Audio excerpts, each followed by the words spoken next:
అదే RTV app వార్తల్ని క్షణాల్లో చదివే అవకాశం ఉంటుంది. ఒక న్యూస్ పేపర్, ఒక టెలివిజన్ ఛానల్ మీ చేతుల్లో ఎప్పుడూ ఉంటాయి. పవన్ కళ్యాణ్ తన సొంత నియోజకవర్గంలో ప్రజా అర్జీల స్వీకరణ అనేది కూడా తన సొంత నియోజకవర్గం సొంత ఇంట్లోనే ఏదైతే చేబ్రోలులో తన నివాసం వద్ద పెట్టారు. అలాగే జనవాణి కార్యక్రమం తన ఏదైతే పార్టీ పెట్టిన నుంచి కూడా ప్రజల నుంచి ఒక అభిప్రాయాలు సేకరణ చేసుకున్నారు. అలాగే అర్జీలు కూడా సేకరిస్తున్నారు. దాన్నే అధికారంలోకి వచ్చిన తర్వాత ఉప ముఖ్యమంత్రి పవన్ కళ్యాణ్ తన చేబ్రోలులో నివాసం ఏదైతుందో అక్కడ జనవాణి కార్యక్రమం పెట్టి ప్రజా సమస్యలను అయితే తెలుసుకున్నారు.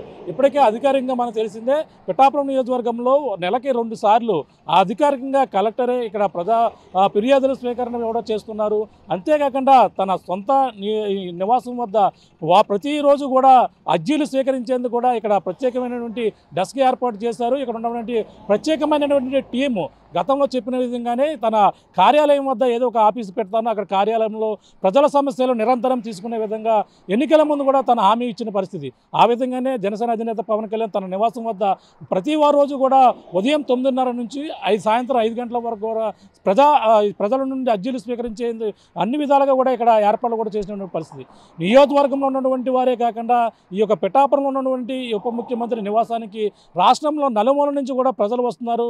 తమ అర్జీలను కూడా తమ ఫిర్యాదులను కూడా చేస్తున్నటువంటి పరిస్థితి ఉంది. అనేక రకరకాల సమస్యలు చెప్పుకుంటున్నటువంటి పరిస్థితి ఉంది. తన సొంత నియోజకవర్గంలో కూడా ఇక్కడ అర్జీలు జనవాణి కార్యక్రమం పెట్టడం నేపథ్యంలోనే ప్రధానంగా మచిలీపట్నం నుంచి కూడా మహిళ ఇక్కడికి రావడం జరిగింది. మహిళ వచ్చి తన అర్జీలని ప్రధానంగా తనకున్నటువంటి సమస్యను చెప్పుకునేందుకు అంత దూరం నుంచి కూడా ఇక్కడ రావడం జరిగింది. అలాగే ప్రధానంగా తనకున్నటువంటి ఒక ఇల్లుని ఎన్నాళ్ళ నుంచో కూడా ఖాళీ చేయడం లేదు. కొంతమంది ఆక్రమించారు, నాకు అన్యాయం జరగడం లేదు, ఎక్కడికి వెళ్ళినా సరే ఏ అధికారి కూడా పట్టించుకోవడం లేదని ఓ మహిళ అయితే ఇక్కడికి రావడం జరిగింది. ప్రస్తుతం మచిలీపట్నం చెందినటువంటి అలాగే బందర్లో తన నివాసం ఉన్నది అని చెప్పేసి ఆమె చెప్తున్నారు. మనతో ప్రస్తుతం రాజేశ్వరిగా ఉన్నారు, మాట్లాడే ప్రయత్నం చేద్దాం. చెప్పండి, మీరు పవన్ కళ్యాణ్ నివాసానికి ఎందుకు వచ్చారు? అసలు అంత దూరం నుంచి మీరు ఇక్కడ రావడానికి కారణం ఏంటి? 2 సమస్యలు ఉన్నాయి. మొదటి సమస్య, మా ఇల్లు మచిలీపట్నం నిజాంపేటలో ఉంది. నా పేరు కేదారేశ్వరి, నిజాంపేటలో ఉంది. ఆ ఇల్లు గత 3 ఏళ్లుగా కబ్జా చేశారు మా నాన్నగారు చనిపోవటంతో. అది నేను అక్కడికి చాలా చెప్పి చూసా, ఆర్పేట సిఐ గారితో, ఎస్పీ గారితో 2021 నుంచి కూడా ఆగస్టు నుంచి. నా రిపోర్ట్ని వాళ్ళు పట్టించుకున్నారు. అక్కడ డబ్బులే మాట్లాడుతున్నాయి. ఆ ఇంట్లో ఉన్న నన్ను, గ్యాస్ పొయ్యిలు, బట్టలు అన్నీ కూడా ఎత్తుకుపోయారు. I went to the collector. Those days collector Bhasha garu ఉన్నారు. It's the crime, it's the fundamental right అని నేను అడిగాను. ఆయన డిఎస్పీకి రాశారు. అసలు ఆ రిపోర్ట్ ఇచ్చిన అస్సలు ఎక్కడికో వెళ్ళిపోయేవాళ్ళు, ఆడవాళ్ళు కానీ ఎవరైనా కానీ. వాళ్ళు మళ్ళీ నాకు కనిపించేవాళ్ళు కాదు ఫోన్ చేసినా కానీ. ఇదేదో ఒక మాయలాగా ఉందనిపించేది. అలాగే ప్రతి 15 రోజులకి, ప్రతి నెల రోజులకి రిపోర్ట్ ఇస్తూ ఉన్నా. అయినా ఇంట్లో వాళ్ళని ఒక్కసారి కూడా ఎవరో పిలిపించలా. It's the crime. నన్ను వాళ్ళు చాలా వేధించే వాళ్ళు, ఇంట్లో అద్దుకున్న వాళ్ళు. ఆ ఇల్లు నేను వదులుకోవాల్సి వచ్చింది. పక్కకి వెళ్ళిపోయాను, గుళ్ళో పడుకునేదాన్ని. అదైపోయాక ఇంకా నాకు ఇంకో 5 ఎకరాల పొలం ఉంది. ఇవన్నీ నా బర్త్ రైట్స్, మా అమ్మా నాన్నతో వచ్చినవి. నాకు 2 కూతుళ్ళు ఉన్నారు, highly educated. They are MBBS and BTech. MSc maths and BEd and LLB. కానీ నా చదువు ఎక్కడ పనిచేయలేదు, డబ్బులే పనిచేస్తున్నాయి. I not understand what happen to them. అప్పుడు ఆ రోజుల్లో భాషా గారు ఏం చేశారంటే, గూడూరు ఎంఆర్ఓ లైన్లోకి రమ్మని బివి ప్రసాద్ గారికి ఈ కేసు అప్పచెప్పారు. ఆవిడ పొలం ఎవరో కబ్జా చేశారంట, అది చూడమంటే ఎంఆర్ఓ 1 ఎండార్స్మెంట్ 3 నోటీసులు ఇచ్చారు. అవతల వాళ్ళు రాలా. ఎంఆర్ఓ కూడా నన్ను భయపెడదామని చూశాడు. MRO RI VRO Karimullah. RI madam Muslim, పేరు నాకు తెలీదు. ఆర్ఐ శంకర్. ఇది మా ఆఫీసు, మేము చెప్పినట్టు తినాలి. అలా ఎలా అయితేనే 3 నోటీసులు ఇప్పించా. అవతల వాళ్ళు రాలా. టైటిల్ డీడ్ నా పేరు మార్చాలి. టైటిల్ డీడ్ అనేది డిమార్ట్లోనూ ఇంకొకటి చోట దొరకదు, కొట్టల్లో దొరకదు. ఎంఆర్ఓలు, విఆర్ఓలు, కలెక్టర్లు వీళ్ళే కదా చేయాల్సింది. So they not did that. మా అమ్మకి కట్నం పొలం ఇచ్చారనమాట. అది తాతల నాటి ఆస్తి. అది 2.25. మంత్రిపాలెం మొవ్వ ఎంఆర్ఓ కింద ఉంటుంది. ఆ మొవ్వ ఎంఆర్ఓ చాలా హెరాస్ చేశాడు. మంత్రిపాలెం విఆర్ఓ కూడా చాలా హెరాస్ చేశారు. కోర్టు పెట్టకుండా కోర్టు అయిపోయింది అన్నారు. ఆ మాట నేను డిఆర్ఓ కృష్ణ గారిని, వెంకటేశ్వర గారిని అడిగాను. అదే తెలియక చేసేసారన్నారు వాళ్ళని ఫోన్లో మాట్లాడించి.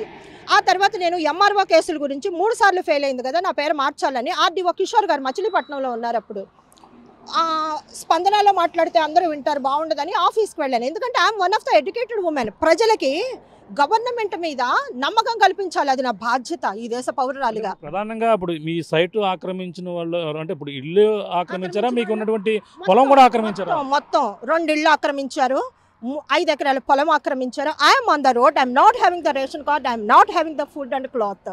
అలా నేను ఫేస్ చేస్తున్నాను. ఎందుకంటే ఇది ఇలాగే వదిలేస్తే ఏమైపోద్దో తెలీదు. అప్పుడు అపరాజిత సింగ్ గారు అన్నారు గో టు కోర్ట్ అన్నారు. 3 RTO నోటీసులకు రాకపోతే గో టు కోర్ట్ ఏంటి? వెన్ ఇట్స్ మీకు ఇంటికి సంబంధించిన పొలం సంబంధించిన డాక్యుమెంట్స్ అన్ని కూడా ఉన్నాయా మీ దగ్గర? ఒరిజినల్స్ ఉన్నాయి మీ దగ్గర? ఒరిజినల్స్ అవన్నీ నన్ను కొట్టెత్తుకుపోయారు ఇంట్లోంచి. ఎందుకంటే సామాన్లు, బట్టలు, వెండి చెంబు, 2 వెండి గ్లాసులు మొత్తం ఫ్యానులతో సహా ఎత్తుకుపోయారండి. దీనంతటికే కారణం ఆర్పేటలో ఉన్న బేగ్ అనే అతను, అనూష్ అనే SI, ఇంకా మిగిలిన పాత కానిస్టేబుల్ విమలక్ అనే కానిస్టేబుల్. నువ్వేనా మాకు 1,00,000 ఇచ్చావా అంది.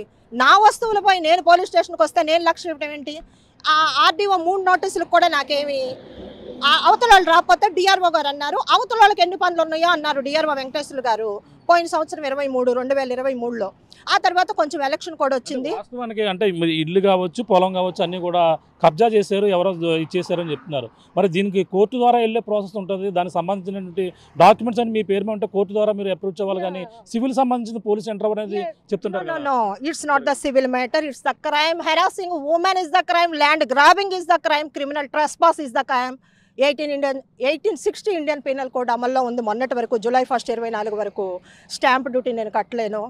నాకు తినడానికి అన్నం లేదు. జాయింట్ కలెక్టర్ గారు అవతల పిలిపించమంటే, కలెక్టర్ గారు అవతల పిలిపించమంటే ఇటోళ్ళని అటోళ్ళని కూర్చోబెట్టలేకపోయారు. నాది 2.5 కోట్ల ఆస్తులు అన్న. నా వెనకాల 2 పిల్లలు ఉన్నారు. పిల్లలు చదువులకి నాకు 50 లక్షలు అప్పు అయింది. వాళ్ళ బాబాయ్ గారి దగ్గర ఉన్నారు. అక్కడ స్థాయిని లాక్కున్నాడు. అంటే మహిళలను ఇలా అరెస్ట్ చేస్తున్నారు, పిల్లలకి ఏదో అన్నం పెడుతున్నాడు. ఏదో నలదమయంతులు కదని భారతదేశంలో లాగా పిల్లల్ని అక్కడ పంపించి ఆడపిల్లలకి సేఫ్టీ లేదు కదా అన్న, నాకే సేఫ్టీ లేదు కదా, అట్లా జరిగింది. అయితే ఇప్పుడు నేనేం కోరుతున్నానంటే పవన్ కళ్యాణ్ అన్నయ్య గారిని, ఆ రికార్డులన్నీ విట్నెస్ లేకుండా I never talk with others అన్న. 3 MRO నోటీసులు, కస్తూరి అదర్స్ గైర్హాజరు, ఓచా బాలకృష్ణ గారు వీళ్ళందరూ గైర్హాజరు. నిన్న కాక మొన్న తైలం రాజు అనే వ్యక్తి, తైలం కోటేశ్వరరావు అనే వ్యక్తి నా పొలంలోకి వచ్చి నీళ్లు పెడుతున్నారు. వెళ్ళి అడిగితే మంచి కంట రోజులు లేవంట, చెడ్డ పనులు చేస్తేనే రోజులు అంటున్నారు. 5గురిని పంపించాను నిన్న మొన్న గూడూరు గ్రామంలో. ఒక్క మాట నేను చెప్పదలుచుకున్నా, మా గూడూరు గ్రామంలో కబ్జాలు దొంగతనాలు ఉండవు. హైవేలు పండి భూముల రేట్లు పెరిగినాయి. ఎక్కడెక్కడోడు నా మీదకి వస్తుండండి అన్న. అంటే justice is my birth right, safety also my fundamental right అనుకుంటున్నాను. I'm the educated women. ఇది నా రైట్, ఉమెన్ రైట్ ఉంది, హ్యూమన్ రైట్ ఉంది. నాకు ఫుడ్డే లేకుండా తిరుగుతున్నాను, నా ఫండమెంటల్ రైట్ని కాపాడాలండి. వెల్ ఎడ్యుకేటెడ్గా ఉన్నారు, మీరు అంత బాగా చెప్తున్నారు, అన్ని క్లియర్గా చెప్తున్నారు. కానీ దానికి సంబంధించిన డాక్యుమెంట్స్ ద్వారా మీరు ఎందుకు ఫైట్ చేయలేకపోతున్నారు? ఆ డాక్యుమెంట్స్ నేను MROకి ఇచ్చాను. జాయింట్ కలెక్టర్ కోర్టుకి 2 నోటీసులు ఇచ్చా. 25/3/2023 జాయింట్ కలెక్టర్ కోర్టుకి లాయర్ గారితో నోటీస్ ఇస్తే, why they not called all others? We have to suspend the clerks, we have to suspend some joint collectors also. It's my right. Justice నేను అడుగుతున్నానండి. ఏ దేశ వ్యవస్థలో నేను బ్రతుకుతున్నాను? ఇది ఫ్రీడమ్ వచ్చిన భారతదేశం. ఏమంటారు sir? I'm not blaming any government. The system collapsed sir. MRO నాకు వింటలేదు, VRO ఇంటలేదు, RDO ఇంటలేదు. నిన్న కాక మొన్న మంత్రిపాలెం VRO అని కొన్ని భూమి 1954 భూమి 2.25 సెంట్లు మా తాతగారికి వాళ్ళ నాన్నగారు ఇచ్చారు. మా అమ్మకి పెళ్లి కట్నంగా కొంత ఇచ్చారు. ఈ డాక్యుమెంట్లు అన్నీ పోయినాయి కదా. ఇది ఏమి రైట్ అంటాం మనం? Right information act. అంటే కొన్ని బాధల్లో ఉన్నా కొన్ని చెప్పలేకపోతున్నాను అన్న. Right information act. ఆ ల్యాండ్ రెవెన్యూ చూసి ఇమ్మన్నా, ఇవ్వటం లేదండి. నాకు ఎవరు వింటర్లా. They not cooperating to the women. They are expecting money. డబ్బులు లేదే పని అవ్వట్లా. నేను పోలీసులే హీరోలుగా ఉండాలి, రాజ్యాంగాన్ని ప్రతి ఆఫీసరు ప్రతి ఎంప్లాయీ గౌరవించాలని కోరుకుంటున్నాను. కాబట్టి నా చెప్పులు అరిగిపోయే వరకు చెమటలో అన్నం కూడు నీళ్లు లేకుండా కలెక్టర్ ఆఫీస్ చెట్ల దగ్గర కూర్చుని నేను జీవనం సాగిస్తున్నాను. ఎన్నాళ్ళ నుంచి ఫైట్ చేస్తున్నారు మీ ఒక సైట్ కోసం? అలా ఎన్నాళ్ళ నుంచి? 2020 జూలై నుంచి. ఆ రోజుల్లో మా డిస్ట్రిక్ట్ డివైడ్ అవ్వాల. ఆ కలెక్టర్ ఆఫీస్లో ఎవరు ఉండేవాళ్ళు కాదు, ఒక భాషా గారు కూర్చుని ఉండేవాళ్ళు. బాగా పోట్లాడేదండి. ఎందుకంటే చిన్నప్పటి నుంచి నేను టాపర్, LKG నుంచి టాపర్, 10th క్లాస్ వరకు స్కూల్ ఫస్ట్. నేను నా చదువు ఎక్కడ పనికిరాలేదు నాన్న. ఏం చేసేవారు మీరు గతంలో? ఏం చేసేవారు? నేను ఓన్గా స్కూల్ పెట్టుకున్నాను. ఆ కరోనాకు ముందు తీసేస్తాను. ప్రైమరీనే పెట్టుకునేదాన్ని. అంటే అన్ని పర్మిషన్లకి కట్టడానికి నాకు కుదరలేదు. బిల్డింగ్ కూడా అది సెట్ అవ్వలే నాకు. ట్యూషన్స్ చెప్పేదాన్ని ICSEకి CBSEకి. ఎప్పుడు 20, 30, 50 మంది పిల్లలు ఉండేవాళ్ళు. LKG UKG ప్లే స్కూల్గా పెట్టుకునేదాన్ని. విక్టరీ అకాడమీ నాది మచిలీపట్నంలో. అంతేనన్న. మీ హస్బెండ్ కానీ వాళ్ళు కానీ సపోర్టింగ్? యాక్చువల్గా ఏమైందంటే మా మరిది పెత్తనమంతా, అత్త మరిది ఆడబిడ్డ చాలా హెరాస్ చేశారు నన్ను. I failed at life. I never talked with others. ఎందుకంటే ఒక మహిళ అన్నీ చెప్పుకోలేదు నాన్న. ఇది భారతదేశం. ఆ మహిళ ఒక సమస్య ఉందని మీ దగ్గరికి వచ్చినప్పుడు కూడా మీరు చేయకపోతే ఆ మహిళ, ఆ కుటుంబం ఏమైపోవాలి? It's my question to the CM Chandrababu garu. అంటే కీలకంగా మీ కుటుంబ సభ్యుల పాత్ర వలన నీకు ఉన్నటువంటి ఇల్లు పొలం అన్నీ కూడా ఈ విధంగా అక్రమానికి గురయ్యాయి అంటారా? కేవలం నా మరిదే, but I should not say like that. అవతలోడికి కబ్జా చేసిన వాళ్ళకి కూడా బుద్ధి ఉండాలి. ఎవడ శిక్షణ వాడే అనుభవించాలి. నా మాటలకి ఇక్కడ విలువ లేదు. నన్ను ఎవరు పట్టించుకుంటలేదు నాన్న. ఆవిడంతే రిపోర్ట్లు పెడుతుంది అంటున్నారు. డాక్యుమెంట్ చదవండి. ఆర్డీఓ కిషోర్ గారు failed to read the document. అంటే గతంలో పోను అధికారులకు చెప్పారన్న, పోను నాయకులకి ఎవరికైనా చెప్పారా మీ సమస్య? ప్రజెంట్ ఎవరికి చెప్పానంటే కొల్లు రవీంద్ర గారికి చెప్పాను. ఆయన చాలా బాగా మాట్లాడారు. ఎస్పీ గారికి ఇదిగో ఈ రిపోర్ట్ రాశారు నాన్న. అయితే ఎస్పీ ఆఫీస్కి వెళ్ళాను. ఎస్పీ గారు ఏమన్నారు, డాక్యుమెంట్లు తెచ్చావా అన్నారు. అప్పుడు అవి బండిలో ఉండి తేలేదన్నాను. తీసుకురమ్మా అన్నారు. గంటకి తెచ్చిచ్చాను. ఆయన భోజనానికి వెళ్తే ఏదని నేను ఇచ్చిన రిపోర్ట్కి, రవీంద్ర గారి రిపోర్ట్కి ఇది అటాచ్ చేశారు. ఈసీ 27/24 ఇచ్చారు, అంటే మొన్నటిదే. మళ్ళీ 29 వెళ్ళా, 29 జూలైని వెళ్ళా. ఎస్పీ గారు అన్నారు, లీగల్ అడ్వైజర్ చెప్పారు, షీఈ్ ద జిల్లా గంగాధర్ గారు అండి, కృష్ణా జిల్లా ఎస్పీ గారే, షీఈ్ ద సోల్ ఓనర్ అండి. డిఎస్పీ గారు మీరు ఈ కేసు చూడండి అన్నారు. గతంలో డిఎస్పీని కలిసారంటే డిఎస్పీ భాష హెరాస్ చేశాడండి. డిఎస్పీ ఆఫీస్కి వెళ్ళాలంటే భయం వస్తుంది, ఆడోళ్ళు ఎవరు ఉండరు. అక్కడ డిఎస్పీ ప్రసాద్ ఏమో నాకు మెంటల్ అంటున్నాడు, ఎక్కడ కొట్టి చంపేస్తాడని భయం వేస్తుంది. సరే ఒక పోలీస్ స్టేషన్కి వెళ్ళాలంటే మేము ఆనందంగా వెళ్ళాలి. చిలకలపూడి పోలీస్ స్టేషన్లో కూడా నాకు న్యాయం జరగల, ఆర్పేటలో కూడా న్యాయం జరగల. ప్రతిసారి 2-3 ఆడవాళ్ళని తీసుకెళ్తున్నాను. ఇవాళ మా అక్క లేవలేకపోయిందండి. అందుకే నేను ఒక్కదాన్నే వచ్చా. ఎందుకంటే నేను మా అన్నయ్య గారి దగ్గరకు వచ్చాను, నేను ఎవరినో తీసుకెళ్ళక్కర్లా. అన్నయ్య దగ్గరకు వచ్చాను. ఎందుకంటే నాకు తెలిసి మా గూడూరు నుంచి కూడా బత్తిన రామ్మోహన్ రావు అన్నయ్య కూడా పవన్ కళ్యాణ్ ఈ పార్టీనే. మా మంచి వాళ్ళందరూ మా పవన్ కళ్యాణ్ అన్నయ్య దగ్గర ఉన్నారని నేను నమ్ముతానండి ఎప్పుడు కూడాను. అంటే యాక్చువల్గా నేను టీచర్ని, బయటకి ఏది చెప్పడంలో మరి ఏ నాయకుల దగ్గరికి వెళ్ళినా మీకు జరగలేదని న్యాయం. అంటే పవన్ కళ్యాణ్ గారి దగ్గరికి వచ్చారు ఈరోజు, మరి చెప్పుకోవడానికి ఇక్కడ హెల్ప్ డెస్క్ అన్నీ ఉన్నాయి? లేదండి, నేను వచ్చిన దగ్గర నుంచి కూడా నన్ను బాగా రిసీవ్ చేసుకున్నారు. I respect you all, God bless you all. న్యాయం నాకు ఇవాళ మొదలైంది నాన్న. I'm very happy with it. ప్రతి ఒక్కళ్ళు రిసీవ్ చేసుకున్నారు.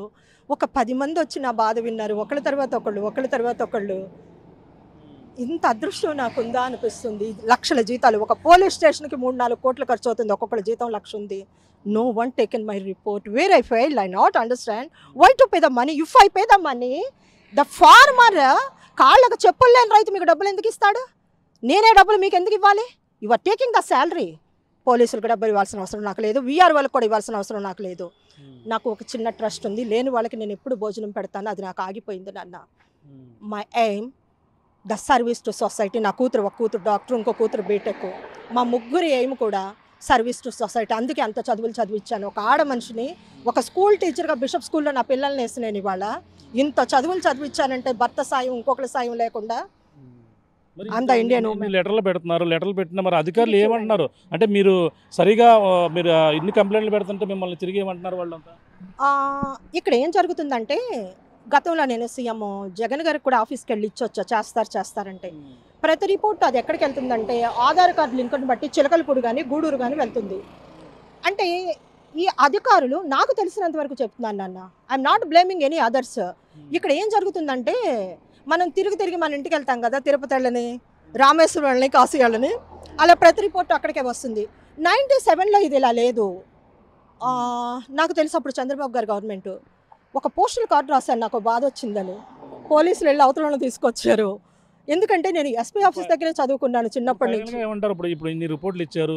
గతంలో ప్రజా ఫిర్యాదు ఏదైతే పవన్ కళ్యాణ్ జనవాణి గతంలో కూడా పెట్టడం జరిగింది, అప్పుడు కూడా ఇచ్చారు మీరు కంప్లైంట్లు ఏమన్నా? నేను ఇదే ఫస్ట్ టైం వచ్చాను అన్నయ్య గారి దగ్గరికి, నేను ఇదే ఫస్ట్ టైం వచ్చాను. నా నమ్మకం, మా అందరి నమ్మకం, నేను ఇంకా అక్కడే జరుగుతుందని ఎస్పీ ఆఫీస్ చుట్టూ కలెక్టర్ గారికి 31 వాటిని ఇస్తే గోట కోర్టు అంటున్నారు. వెనకాల వాసు గారు ఉన్నారు, ఆ వాసు గారు పని అవనివ్వట్ల, సీసీ గారు. ఆ మంజుష గారేమో జాయింట్ కలెక్టర్ ఆఫీస్లో 2కి నోటీసులు పంపాలి, మచిలీపట్నం. ఇక్కడ ఏమీ లేదు నాన్న, రెవెన్యూ పోలీసుల్లో డబ్బులే మాట్లాడుతున్నాయి. I don't know how to correct them. 1000 మంది పిల్లలు పెట్టండి కౌన్సిలింగ్ చెప్పి మారుస్తున్నాను, కానీ I failed to correct them నాన్న. ఒక చిన్న పని కూడా చేయలేదు. I respect you people. అసలు ఒక ఇండియా, భారతదేశంలో ఒక సహాయం అన్న పదం మీ నుంచి నేను చూస్తున్నాను నాన్న. ఎవరి నుంచి కళ్యాణ్ జనసేన నుంచి చూస్తున్నాను నాన్న. విత్ హార్ట్ ఇప్పుడు ఆయన చేస్తారని మీకు నమ్మకం ఉందా? మీకు ఇప్పుడు ఏదైతే మీకు ఎన్ని సెంట్లు ఇల్లు ఉంది, అలాగే పొలం ఎన్ని ఎకరాల పొలం, మీకు అన్ని కూడా వస్తాయని మీకు నమ్మకం ఉందా? నమ్మకం ఉంది. ఎందుకంటే డాక్యుమెంట్ మాట్లాడుద్ది, దస్తావేజులు మాట్లాడుద్ది. నేనేం అన్యాయం సొమ్ము అడగట్లా. అది నేను ఉద్యోగం చేసి 170 68 గజాలు ఉంది. అంటే అన్నీ అంత బైహార్ట్ చేయను. పొలం వచ్చి ఒక 5 ఎకరాలు ఉంది. ఆ రాయారం పొలంలో ఒకడు కర్రేసి కొట్టాడు, వాడిని దున్నమని ఇస్తే వాడే కర్రేసి కొట్టాడు. ఆ కేసు అప్పుడు కూడా డిఎస్పీ భాష మాట్లాడలేదు. అసలు ఇప్పుడు మొన్న కూడా తరగటూరు పొలానికి వెళ్తే వాడెవడో రాడ్ తీస్తున్నాడు గుడిలో భోజనం చేస్తుంటే. గూడూరు ఎస్ఐకి ఫోన్ చేశాను ఎప్పుడు మొన్న శ్రీరామనవమి భోజనానికి. అసలు ఎస్ఐ పోలీసులు పంపించలో 100 కూడా సరిగా పనిచేయట్లేదు నాన్న. ఎందుకంటే ఒక ఎస్పీ ఆఫీస్కి ఎప్పుడు ఫోన్ చేసినా 2-3 ఉండి ఒక మీకు మీపై ఎన్ని దాడులు జరుగుతుంటే మరి ఎన్నాళ్ళు మీరు ఎందుకు అక్కడ మీపై యాక్షన్, వాళ్ళపై ఎందుకు యాక్షన్ తీసుకున్నారు? యాక్చువల్లీ ఒక భారతదేశపు స్త్రీ తనకి ఏం జరిగినా చెప్పుకోదు. అందులో నేను అసలు చెప్పుకోను. ఎందుకంటే వీఆర్ ద ఎడ్యుకేటెడ్ పీపుల్. మాకే ఇన్ని జరిగినాయి అంటే సామాన్య ప్రజలు ఎలా బ్రతుకుతారయ్యా? ఇవాళ మీరు చూస్తున్నారు పేపర్లంతా దోపిడీలు, దొంగతనాలు. ఒక ఆడబిడ్డను బయటకు నడవనిట్లా. My prayers to my lord, safety, girls safety, women safety, అందరి సేఫ్టీ కూడా. ఫైనల్గా మీరు ఏం కోరుకున్నారంటే పవన్ కళ్యాణ్ దగ్గరికి వచ్చారు, అంత దూరం నుంచి మచిలీపట్నం నుంచి అవన్నీ కూడా ప్రయాణం చేసి ఇక్కడికి వచ్చారు చేబ్రోలు. ఇప్పుడు ఇక్కడ మీకు ఏ విధంగా న్యాయం జరుగుతుందని మీరు భావిస్తున్నారు? జరుగుతుంది నాన్న. ఒక రిపోర్ట్ ఇస్తేనే పని అయిపోతుంది. నాకు నమ్మకం వచ్చింది. ఎందుకంటే ఆయనకి న్యాయం కావాలి, న్యాయం చేద్దామన్న లక్ష్యంతో ఆయన ఉన్నారు. అది అవుతుంది నాన్న, నా నమ్మకం అది. ఇటీవల జరిగిన ఒక ఎవరైతే అమ్మాయి మిస్సింగ్ అయిన అమ్మాయిలను తీసుకురావడం అన్నీ కూడా మీరు చూస్తున్నారు టీవీలో, అవన్నీ చూసి మీకు కూడా న్యాయం జరుగుతుంది మీరు రావడం కాదు. నేను ఆయనకి గవర్నమెంట్ లేనప్పుడు కూడా ఆయన దగ్గరికి వెళదామంటే ఏదో పార్టీ కోసం వీటి కోసం ఏదో వెళ్ళాను అనుకుంటారని నాకు అభిమానం చాలా ఎక్కువ. I'm the educated women. Those days I prepared for 95కి ముందే నేను ఐఏఎస్కి ప్రిపేర్ అయ్యాను. My father not allowed me to go other areas. అయినా ఇప్పుడు నేను బాగానే ఉన్నాను. ఎందుకంటే ఒకరికి న్యాయం చెప్పగలుగుతున్నాను. ట్యూషన్స్, సమ్మర్ క్యాంపులు, భగవద్గీత, హనుమాన్ చాలీసా ఇలా ఏదో చిన్న చిన్న పనులు చెప్పుకుంటూ ఉంటాను. నాకు న్యాయం జరుగుతుంది నాన్న. My problem solved. ఎక్కడ ఉన్నారు ప్రెజెంట్? మీరు ఎక్కడ ఉన్నారు ప్రెజెంట్? ఇప్పుడు మచిలీపట్నం దగ్గర గూడూరు అని, మొన్నటి వరకు గుడిలోనే ఉన్నాను, గూడూరులో ఉంటున్నాను. ఆ ఊరు చాలా మంచిది. నాకు ఒక ఎక్కడ ఉన్నారు? అక్కడ ఉన్నాక మీకు నివాసం కానీ లేదు. నాకు రెంట్ కట్టడం కూడా చాలా కష్టంగానే ఉంది నాన్న. నెలకు 12,000 రెంట్ ఆగిపోయింది. సంవత్సరానికి 50,000 పంట ఆగిపోయింది. ఈ పంట అంతా వీఆర్ఓ కరిముల్లా తినేస్తున్నాడు. ఆ వీడియో కూడా, ఆ ఆడియో కూడా నా దగ్గర ఉంది ఫోన్లో. ఏంటంటే గూడూరు వీఆర్ఓ, మంత్రిపాలెం వీఆర్ఓ పాత ఆయన, ఇప్పుడు కొత్త అయినా దాని గురించి సాల్వ్ కూడా చేయట్లేదు. అయితే ఈ ఉయ్యూరు ఆర్డీఓ గారు మంచి ఆయనే. ఐ సాల్వ్ ఇట్ మామ్ అన్నారు. సో మనము టైం ఇవ్వాలి కదా అని ఆగాను. అంతేనన్నా. నాకు ఎవరి మీద పవన్ కళ్యాణ్ గారి నుంచి కూడా న్యాయం కావాలని మీరు కోరుకుంటున్నారు? అయ్యా, justice is my birth right. I'm Indian women. ఒక మహిళకు అన్యాయం జరిగితే పోలీసులు పలకకుండా నా దగ్గరకు వచ్చావేంటంటే ఆర్పేడ్ సిఏ, వాళ్ళ ఇంటికే వెళ్ళలేదు నాన్న. 4 వెళ్ళావు, నేను ఒక్కదాన్నే కాదు. ఇది ఎన్నో రోజులు అవలా. 10వ తారీఖున ఆగస్టు 10 అనుకుంటా, అంతే. 8, 9, 10 టైంలో అందరి ముందు బయట నుంచి ఏంటి ఎక్కడికి వచ్చా? The way of talking police must change. వీఆర్ఓలు, ఆర్ఐఓలు, గూడూరు ఆర్ఐ కూడా వరస్ట్గా బిహేవ్ చేస్తుంది. ఒక చూపు చూస్తుంది, నువ్వు మాకు డబ్బులు ఇవ్వలేదని. నాన్న కేదారేశ్వరి నీలం, డాటర్ ఆఫ్ నీలం కృష్ణమూర్తి. అంతే నాన్న. Justice is my birth right. God bless you all. వినే మంచి మనసు మీకు దేవుడు ఇచ్చాడు, అందుకే ఇక్కడికి వచ్చాను. నా సమస్య అయిపోయింది అనుకుంటున్నాను. అవునండి, గూడూరే. చూస్తున్నాం మనకి గూడూరు ఏదైతే మచిలీపట్నం సంబంధించినటువంటి మహిళ అక్కడ తన సొంత ఇల్లు అలాగే పొలం అన్నీ కూడా అక్రమాలకు గురయ్యి కొంతమంది అక్రమార్కులు దాన్ని తోచేశారు. అలాగే తనకు సంబంధించిన ఇంటి అద్దె రావడం లేదు, పొలం సంబంధించిన చిత్తు కూడా రావడం లేదు, కేవలం నన్ను రోడ్డును పడేశారు. ఈ విధంగా నేను వెల్ ఎడ్యుకేటెడ్గా ఎంతో కాలం నుంచి ఉన్నాను. కేదారేశ్వరి అనే మహిళ తన ఆవేదన వ్యక్తం చేసుకునేందుకు అక్కడి నుంచి ఇక్కడ పవన్ కళ్యాణ్ పిఠాపురం నియోజకవర్గంలో నుంచి పవన్ కళ్యాణ్ నివాసానికి ఇక్కడ రావడం జరిగింది. చేబ్రోల్లో ఏదైతే ఇక్కడ ఫిర్యాదులు స్వీకరిస్తున్నారో జనవాణి కార్యక్రమం ప్రతిరోజు జరగడంతోనే ఆ యొక్క తమ మొరను వినిపించుకునేందుకు, తన బాధని వినిపించేందుకు, పవన్ కళ్యాణ్ చెప్పుకునేందుకు ఇక్కడ రావడం జరిగింది. తమ ఫిర్యాదుని ఇక్కడ అందరూ కూడా చాలా గౌరవంగా స్వీకరించారు. దానికి న్యాయం జరుగుతుందని నమ్మకం జరుగుతుంది. ఓ పక్కన ఎస్పీలు కావచ్చు, అలాగే పోలీసులు అందరూ కూడా ఎవరు కూడా నా మొరను వినలేదు. అలాగే రెవెన్యూ కలెక్టర్ నుంచి అలాగే కింద స్థాయి వీఆర్ఓ వరకు కూడా నాకు ఎవరు కూడా నా మొరను వినలేదు. నాకు న్యాయం ఏపీ ఉప ముఖ్యమంత్రి పవన్ పవన్ కళ్యాణ్ చేస్తారని ఎవరైతే మహిళ ఇక్కడికి వచ్చి అలాగే మచిలీపట్నం సంబంధించినటువంటి మహిళ ఇప్పుడు ప్రస్తుతం గూడూరులో ఉంటున్నాను అని చెప్పేసామన్నారు. అవన్నీ కూడా క్లియర్గా మనతో ఆర్టీవీ తన బాధను చెప్పుకున్నటువంటి పరిస్థితి. పవన్ కళ్యాణ్ ద్వారానే తనకు న్యాయం జరుగుతుందని ఆవిడంతా కూడా ఆశాభావం వ్యక్తం చేస్తున్న పరిస్థితి ప్రధానంగా ఉందని చెప్పాలి. ఇది కూడా ఉన్న తాజా పరిస్థితి. హైదరాబాద్ సుచిత్ర సర్కిల్ కి ఒక విశేషం. మీ లలిత జ్యువెలరీ సుచిత్ర సర్కిల్ కి వచ్చేసింది. ఆగస్టు 18న బ్రహ్మాండమైన ప్రారంభోత్సవం. Lalitha Jewellery, A Block, Green Park Avenue, Suchitra Road. మీ లలిత జ్యువెలరీలో ధరలు చెక్ చేయండి. డబ్బులు చాలా చాలా ఆదా చేస్తారు. డబ్బులు ఎవరికి ఊరికే రావు.